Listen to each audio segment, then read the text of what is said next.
Failed Surgery of the Dogman is an AU or alternate universe horror interpretation of the cartoon known as Super Cup. In the AU, we are introduced to the horrific result of a failed surgery where two living beings were merged together to become one entity. These two beings are a dog and a human. The man was called Official Knight, a police officer who seems to have been in the K9 unit working alongside his trusty partner, Greg the dog. They were a good team who caught the bad guys and saved the day. That is until, through a tragic accident, both fell into a critical condition, needing surgery to live. But that surgery required the head of the dog and the body of the man, which meant the surgeon decided to combine them together, making one entity. This is in line with the cartoon where the duo are called into a place where they have to defuse a bomb which was implanted by the villain of the story, a cat called Petey. Failing to defuse the bomb leads to the duo sustaining major injuries, causing the officer to have major injuries to his head, making it impossible to treat, and for Greg the dog, he loses functions to his body, leaving his head intact and healthy. The doctors, in order to save them both, have a really bad idea to experiment on them and create a super cup, surgically removing both the heads and placing the head of the dog on the officer's body. In the show, the surgery is a success, making the combination of the two a super cup,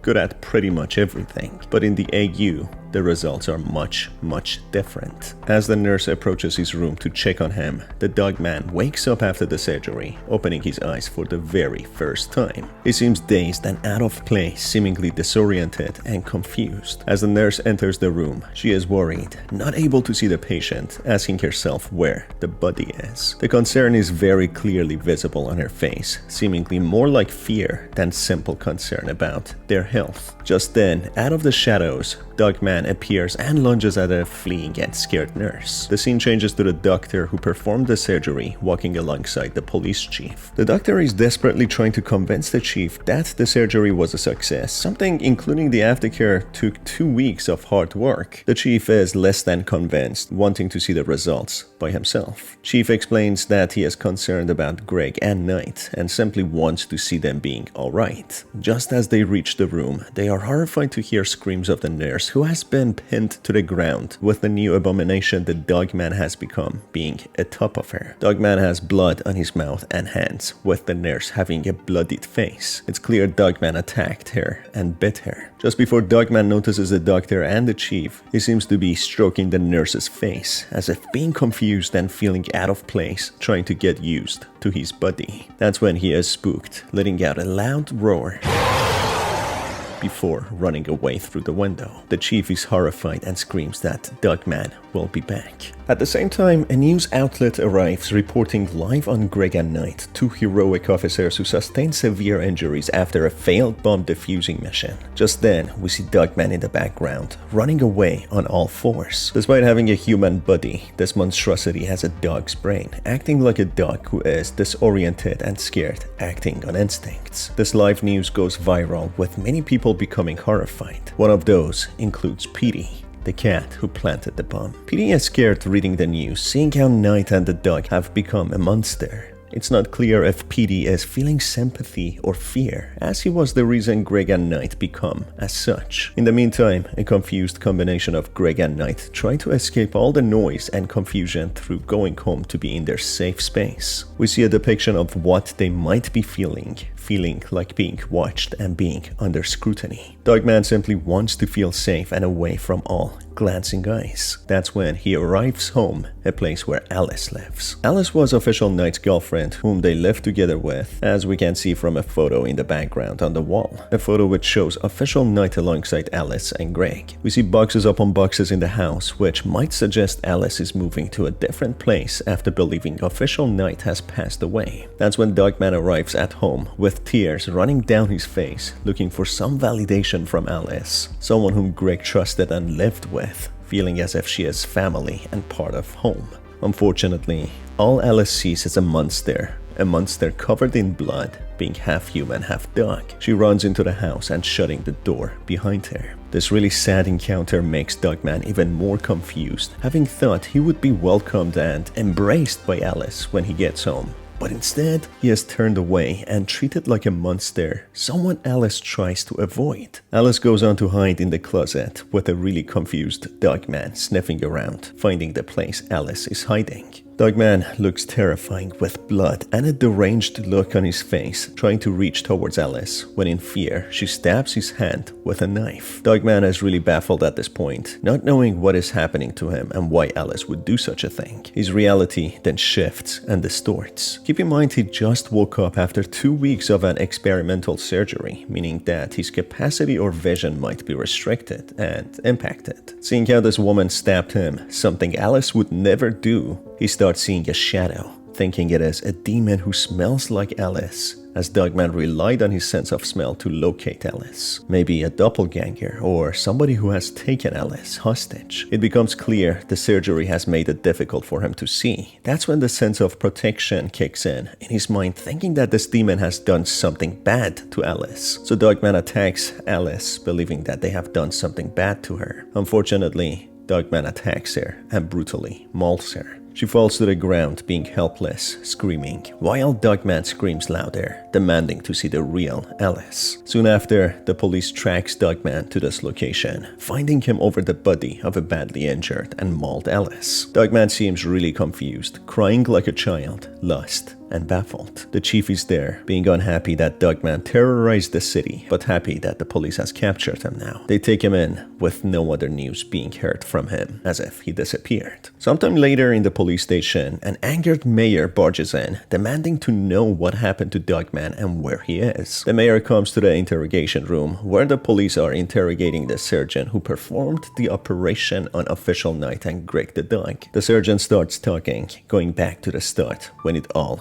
began. He explains that the dog and his handler, Official Knight, were in critical condition when they arrived at the hospital. Knight was slowly losing his life due to his brain dying, and Greg was going to stop breathing as his lungs were damaged and his body was mangled. However, Greg had a healthy head, while Knight had a healthy, functional body. They didn't know what to do until Nurse Lady made a suggestion.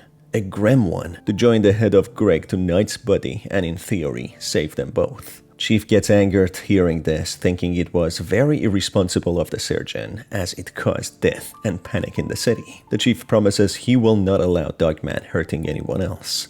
The scene changes to Petey the cat, the person responsible for Knight and Greg sustaining such injuries. Petey seems to have become paranoid, being terrified of the creature Dogman has become. He cannot sleep, thinking Dogman will come after him to kill him for what he had done. The fear eats at Petey, who finally comes to a conclusion that Dogman won't stop hunting him down. That's when he comes up with a brilliant idea: to clone himself in order for Dogman to kill the clone to get his revenge while he stays safe and sound. This displays the mind of criminals and villains, only being self-centered with no sense of remorse and responsibility. Petey then hops on the net and goes to a shady website, ordering a cloning machine with bad reviews. After the machine arrives, he removes a whisker and places it in the machine, expecting a clone to be created. Instead, the results are not what he wanted. The machine produces a child version of him, a child in confusion referring to Petey as Papa, thinking Petey is his father. This leaves Petey in a difficult situation, with his fatherly instincts kicking in, yet fear of being hunted and killed preventing him to sleep. The story is put on a halt here, with the outcome of all the different characters. The surgeon is put behind bars after questioning him for being so irresponsible and performing such a terrible experimental job, leading to death, suffering, and panic. Nurse Lady, someone who suggested the surgery, recovers from her injury, but loses her face as a result, failing to even feel it. Maybe you could say the surgeon and the nurse deserved their fate, as they were the reason behind the aftermath of the surgery. In the meantime, the mayor demands complete discretion and secrecy to the news, so that they won't go out to the public, and the chief demands the doctors to put Dogman to sleep, effectively killing him. The scientists, only wanting to make breakthroughs and putting sense of humanity below discoveries and science, ignore the demands of the chief and instead keep Dogman alive to perform more horrible experiments on him. As far as the public and chief thinks, Dogman is dead.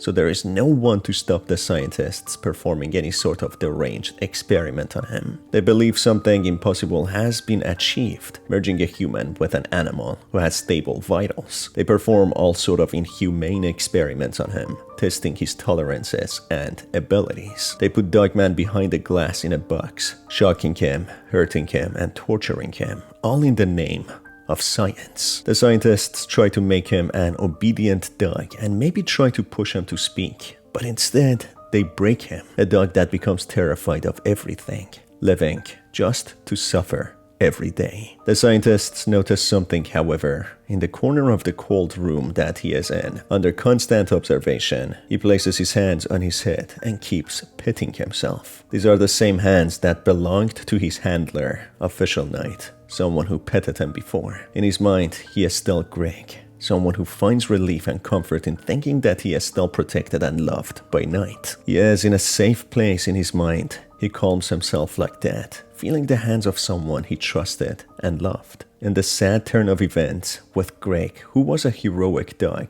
he now lives in a nightmare, always suffering, fearing everything, betrayed by humanity whom he tried to protect, killing someone he loved dearly, Alice, all because of the selfishness of humans. He is now trapped in a glass box under constant scrutiny, being subjected to torture and pain, with his mind only giving him short moments of respite, thinking Knight is still with him. This is the end of the story, unfortunately. No happy ending here, just sadness and suffering. And I'm sad to tell you that the comic writers of this AU want to take an alternate route and make Petey abandon the cloned child as well. So I'll leave it here. Until next time, have a good day.